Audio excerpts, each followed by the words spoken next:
বন্ধুরা, ভিডিওটা গতকাল দেখেছি। আপনারা হয়তো অনেকেই দেখেছেন। যাকে মেয়েটার গলা চেপে ধরে রাখতে দেখেছেন, সে তারই স্বামী, একজন মাদকাসক্ত মানুষ। মেয়েটার চোখে তখন শুধু অসহায়ত্ব। যেভাবে তার গলা চেপে ধরা হয়েছিল, সেখানে তার কিছুই করার ছিল না। একজন নারী যতই সাহসী হোক, একজন সহিংস পুরুষের সামনে অনেক সময় সে একেবারেই অসহায় হয়ে পড়ে।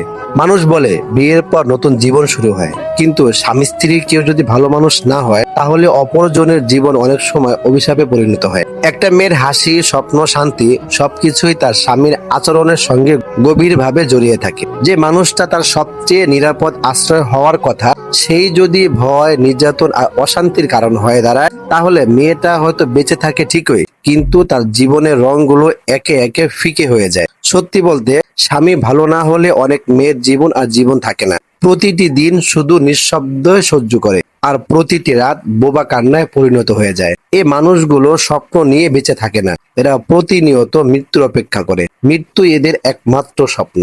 ধন্যবাদ।